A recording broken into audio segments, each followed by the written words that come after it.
Hello, Okay. everybody. Thank you all so much for being here today. Today, we're fortunate enough to get to speak with David Atkinson, the author of Future Proof. And first and foremost, just hats off to you. You've written an absolutely amazing story that was so easy to get lost in. And I think one of the things that really stood out to me about the story was obviously it had a very heavy time traveler theme, but at the same time, at no point did I feel like I needed a science degree to understand it. And I thought that in itself was incredibly unique because you've created such such an easy book to escape in, but at the same time, you've made it so accessible in a genre that isn't normally. So, really, hats off to you there. Thank you. But, um, yeah, so I guess kind of getting into it with the whole thing, what was the inspiration behind it? Well, strangely enough, it came about when I was working on storyline for another book, actually, which isn't out yet. And I was looking at a whole lot of things for basically looking at lineology and gene pools and stuff like that for the next book, which will come obvious if I ever get it written. And it was essentially it just came from that idea. I came across this thing called epigenetics, that I've never heard of before. And I started looking into that, and that's where the whole idea came from. Basically, going back and fixing broken genomes, and that's the very simple idea from that. It's funny because it was research for a different book than the one I actually wrote, so Huh, that's where the idea came from. that's that's really unique. Like, is it? I guess like as I kind of wrap my head around it, for lack of a better word, whatever happened to the other story? The other story is actually it's sitting in my inbox. It's nearly finished. It's one that I'm actually contracted for HarperCollins to write. Mhm. So it was supposed to be with them last Christmas. It's not made it yet because I got sucked into doing future proof and all the stuff that comes with it when you self-publish a book. It just becomes a labor of love in terms of not just doing the the editing and all that kind of stuff, but also doing all the promotion and everything that goes with it, which is it's really a full-time job, which I don't have time to do. But so that's why the other book's been kind of pushed to the side. It was supposed to be with my editor by the end of this month, but she's away to New York for 3 weeks, so there's no push on that just now. But that will get done, I would think, by the middle of April, and then it's up to them when they get it out. Yeah. Um, the funny thing was, Future Proof, I actually showed them a copy of that, an early draft, and they probably would have gone for it, but they said, "Well, you need to finish that one first." Of course, being a writer, that's not how it works. I was so focused on getting that one done, the other one get pushed to one side. So that's why I ended up doing it myself. I thought, no, this one's got to get done first because it takes precedence in my brain.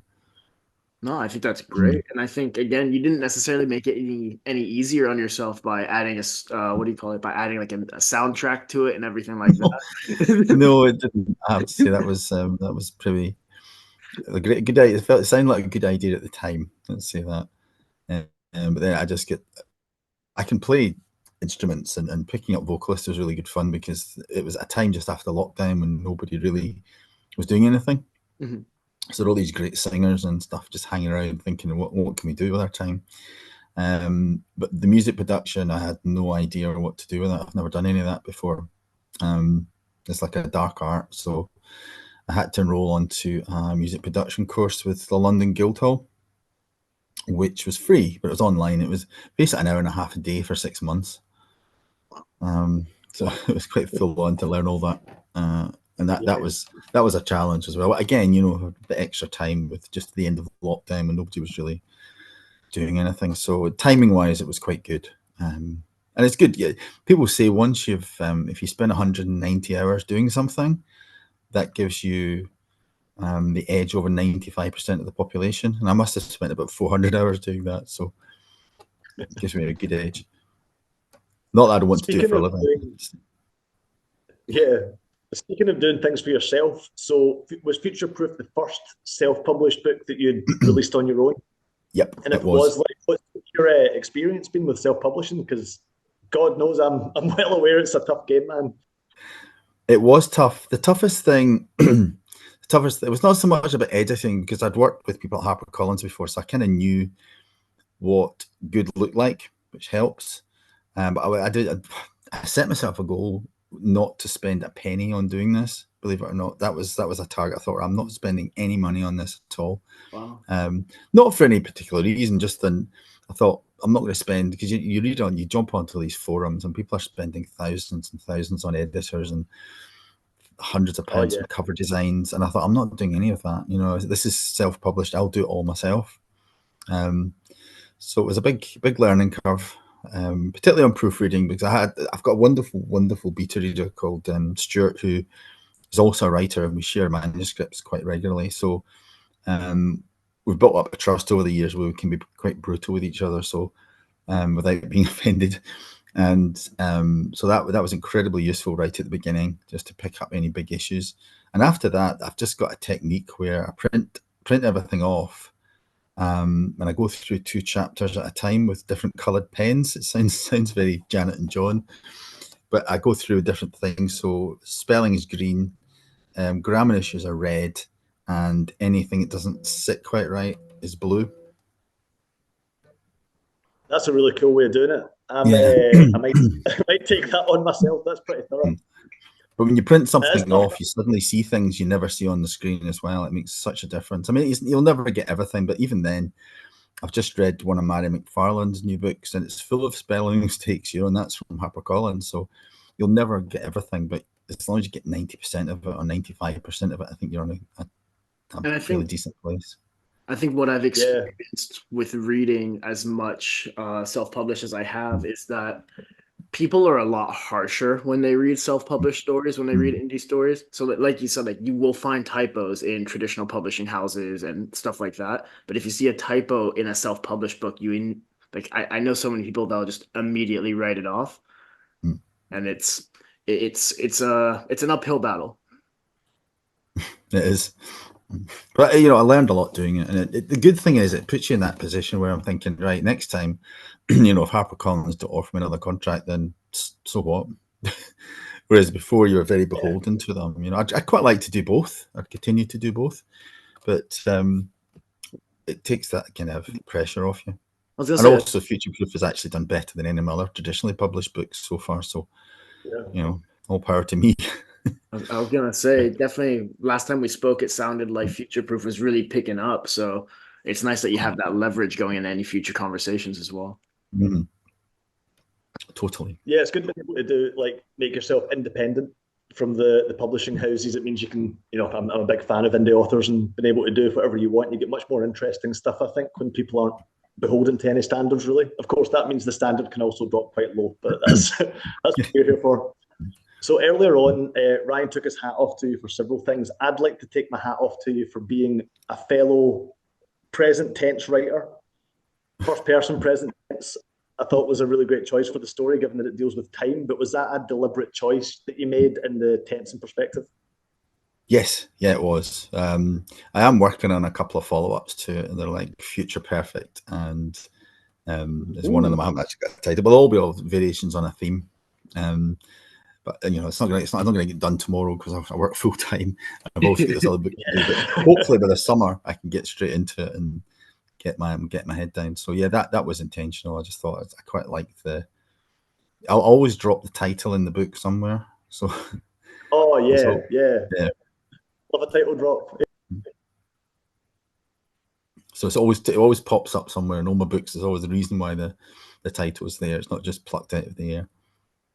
It's a bit like songs. You sometimes see song titles when the actual words of the song are never mentioned in the lyrics, which kind of puzzles me. Yeah, especially when there's such a good title. If it's a really cool title, I want to know how it comes up naturally in the course of the story. Absolutely, yes. Agreed. So I also had to ask, I like to play a game with any of the authors that we have on called Was It Deliberate? Where I'll pick out a detail and go, oh, that's pretty interesting. I wonder if the author meant that. And most of the time we found that they didn't. It's never deliberate. But I wanted to ask if the main character was deliberately named Sam Harris as any reference to the writer of several books, the meditation guy, Sam Harris off YouTube. Was that deliberate? No idea. No idea who that was. So no. Oh man, the name just Yeah, I've Just also completely I've quick also got no coincidence. idea, Steve. Really? Yeah. Fair enough. Go look up Sam Hart. If you've ever used the Yep. Headspace app, that's his. I'm sure it's like a meditation app. Maybe I just move in different circles. He must do. Yeah. No idea.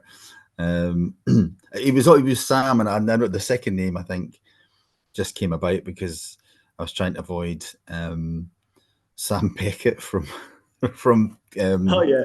Quantum Leap. So yeah. But then with a little bit of a sidebar here, I was curious before I forget this train of thought. With kind of the like we were talking about present tense, and obviously we're moving between timelines. How was the organization process for this for you? Yeah, there's always going to be big continuity issues when you're continuity issues anyway, but when you're doing this, it was particularly troublesome. I mean, I must have rewritten the book about 7 drafts to get it right. There was a lot of stuff. I took a lot of stuff out. I mean, I even put in the notes that I took a lot of stuff out, but I took a lot of stuff out at the beginning. The beginning was much more of a a build up to get where he got to, and I just, Stuart said to me, "Well, the first 3 chapters don't do anything. Get rid of them." So I thought, yeah, okay. So stuff like that's really good advice, and so we kind of get straight into the action, which we weren't doing initially, because all the time travel books that I've read over the last few years, there's always this big build up. And this one doesn't have that. It kind of just first chapter, he's moved. The second chapter, he's straight into it. So, what I did was I had all the I'm not a seat of the pants writer. I kind of do a plot line on a spreadsheet, so I kind of know what's going to happen when and when it's going to happen.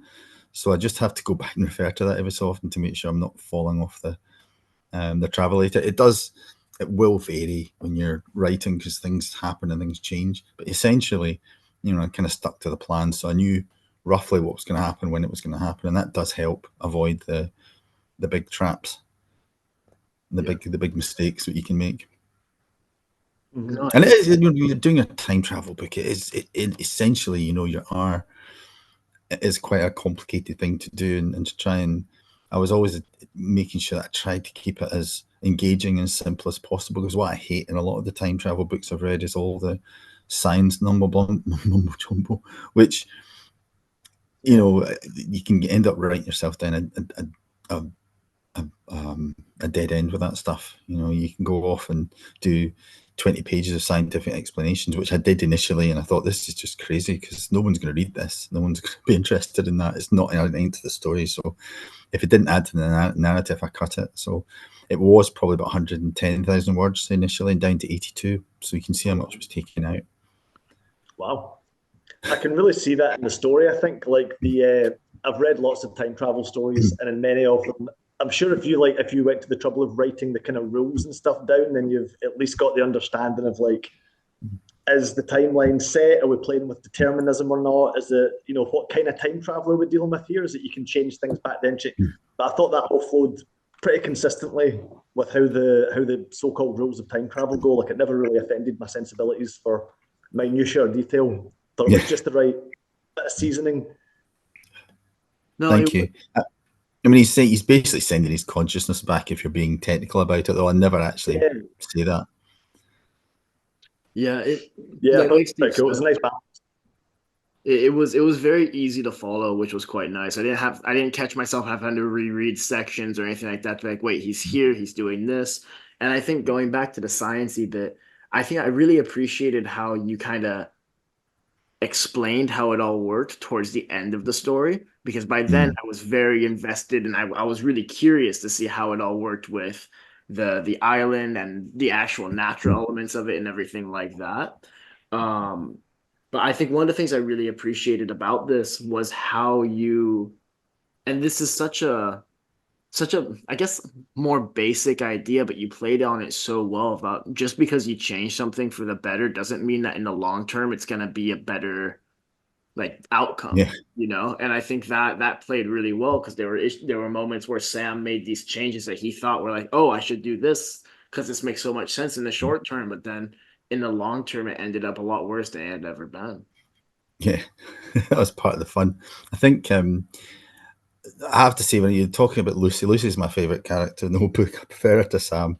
Yeah. Just because she's just she kind of evolved from not being a huge character into obviously nearly the main character in the book, and I ended up a little bit in love with Lucy, which hasn't happened to me before with some of my characters, which sounds a bit weird, but because she doesn't exist. But that's kind of sometimes where I you get end you, up. man. Yeah, I get it. Like it's common for an author to kind of get you know these characters better than anyone else. You know, you're inside their head all of the time. Mm-hmm. No, I'm Yeah, right there with I you, know man. them better than Speaking I of know people outside. I know them better than I know my teenage daughters at the moment. I tell you speaking of characters, I made several notes at the start about, and I can see why you like Lucy more than Sam at the start of the book. I really didn't like Sam at all. I was like, God, he's a really terrible guy, man. Like, it's like I'm curious. How do you go about making someone who's kind of despicable to start with in many ways, who then changes through the story? Like, how did you work backwards from where you wanted Sam to be, and then just get all of these that. No, attributes? Or did I you worked start? that completely the other way. I knew actually he was a lot worse than that at one point. I didn't make it. He was bad, but he wasn't. He ended up not as bad as he was initially. He had all sorts of other bad habits at the beginning, which I took out because I just thought I tried to think of him as a victim rather than a Yeah, genuinely a bad person. The circumstances shape people. You can always pick things out in your past that shaped roads that you could have taken, and you take the wrong one. And we've all got that in life. And he was just a person that took every single wrong turn there was to take, and that's where he ended up where he was. So that was my starting point. So no, I did it the other way around. So I kind of knew roughly where he would end up after each change, but sometimes you had to embellish it a little bit because I thought occasionally it didn't work. The whole idea of him initially piling all the weight back on towards the end of the book wasn't an idea I had on my time, my plan, but it just seemed appropriate when I got to that point that, that makes it, I'm trying to avoid offending any fat people as well, because you've got to be, you've always treading a very careful line, and I was making sure I wasn't doing that because one of my best friends is about 22 stone, so I did ask him, would you be offended by this? He said, no. So, particularly when he's in the supermarket having double helpings of everything. And I based that on my friend Jimmy, who does that. He just has double helpings of everything. So, Could you tell us some of the things that you were going, like some of the attributes that Sam was going to have that you decided were maybe a bit too much? Like it's a fine line, isn't it? He was going to be he was going to have a crime, he was going to have a criminal record as well from embezzlement things. And I will probably use that in another one, actually, another book. But I thought maybe he's got enough bad things going for him without dumping that on him as well. And the problem was, if he had a criminal record, I'd have to go back and think of something he did, and you have to undo that, and it would probably move away from the characters that I was trying to focus on. It would take maybe to dealing with issues that probably weren't related to him and Lucy, which would detract from the narrative. So I focused it back in on just the things that everything he did would affect his relationship with Lucy or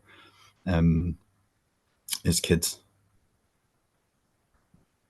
Yeah, I was gonna say it was very focused on relationships, and obviously we have kind of the redemption arc of Sam itself, but like you said, like there was the focus on Lucy and then the focus on the family as well.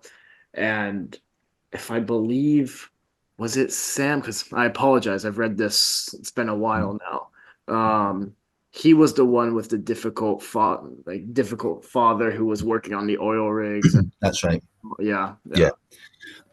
Yeah, so throw some family history in there as well, because Yeah. obviously his mother died of cancer and his dad was just away all the time.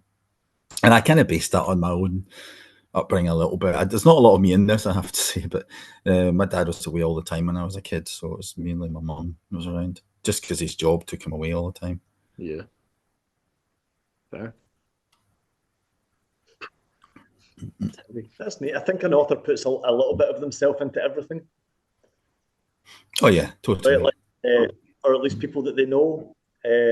Speaking of which, how many of the negative attributes that Sam starts with came from people that you're like? I know you'd mentioned your friend.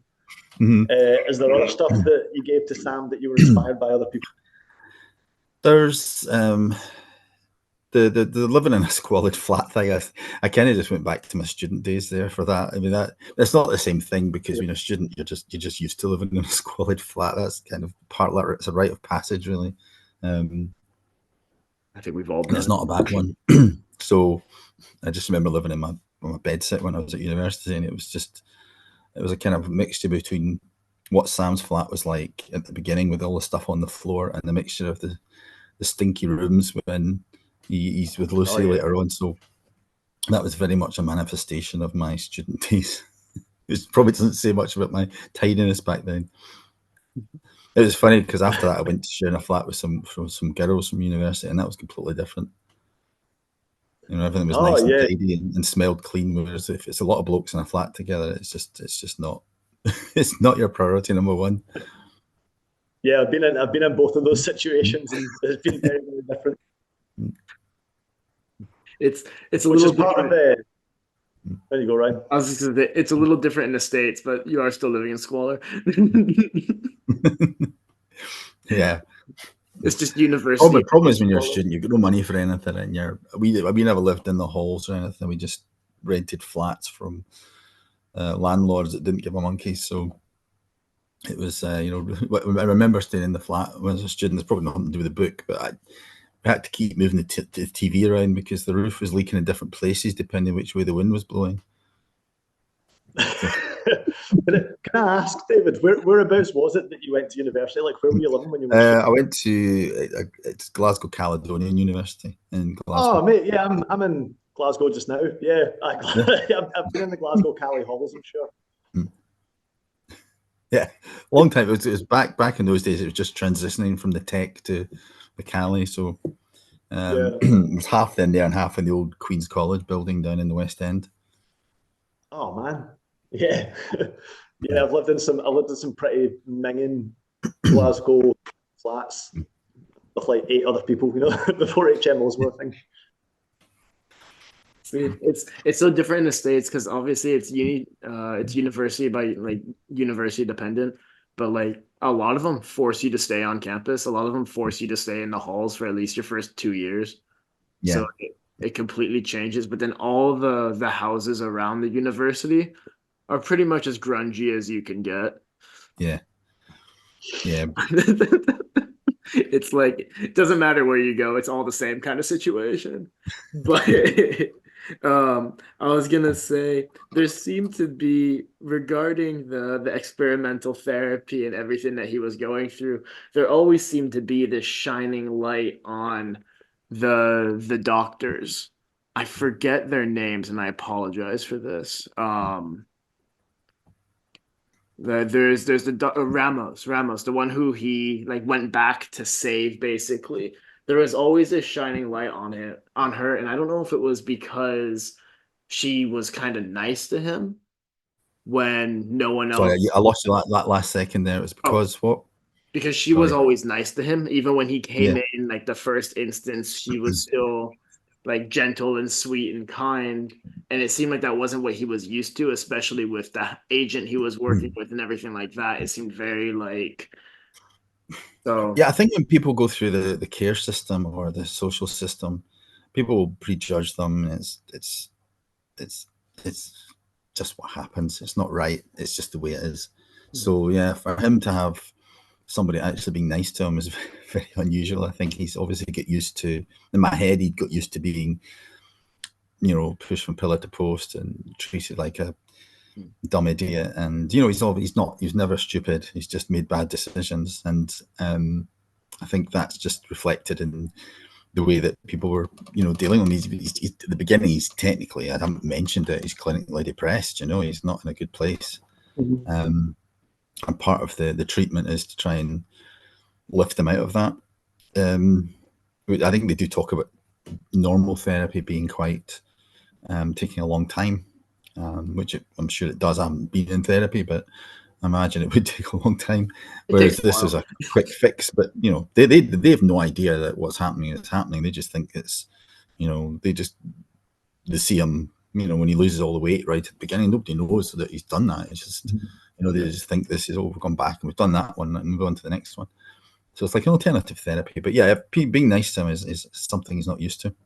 And having friends and talking to people, he's socially inept, essentially. He was even making friends in the actual, like, aside from the flashbacks, like in the facility, he was making friends. So it was nice to see. Was there any sort of was there any flashback that you preferred writing over any others? Because, like, I always think back to the very first instance where he basically has the mind of a 40-year-old in a kid, and he starts talking back. And I was just thinking that would have been so much fun to write. It was. I think that probably was my favorite part initially.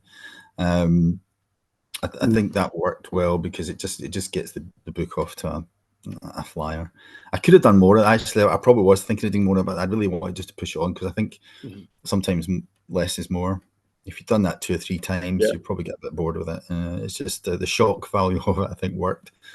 I quite liked when he went back and he stopped the car crash from happening as well. That was a moment for me. I thought that's a real redemption moment where he could actually, because he worked so hard to get to that one because of the other issues he had to deal with. So, it looked like he wasn't going to get to do that. Yeah, totally. I think that was my favorite as well. Speaking of scenes, you've got to tell me what your favorite time travel movies or stories, if it's books, or any of that DNA. I suppose I quite like. I know the original Time Machine was good, but I actually preferred the one with Samantha Mumber. I don't know why, because the first one was brilliant. For some reason, I preferred the remake. I like Back to the Future, but it's not something I would watch over and over again. My favorite film growing up was Total Recall. The original one with Arnold. It had a paradox in the middle of it, which just did not work. And I remember spotting that, that can't be real, that can't happen. I can't remember what it is now. I'd have to go and think about it again. Oh, we might have lost him for a second there.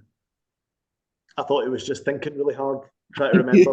But man, Total Recall's got a phenomenal reputation. I love Total Recall. Have you seen it? Have you seen it, Ryan? I just disappeared there for a moment. Sorry we were gonna say you were deep in thought. In terms of books, there we go. I've read a lot of them. Some are good. I quite like the Adrian Cousins series. The early ones, I think it got a bit silly later on, but the first 2 or 3 books, The Time Bubble, I really liked. The writing could be better, and if I ever speak to him, I probably wouldn't tell him that. And I love Keith A. Pearson's stuff. I don't know if you've read any of his books.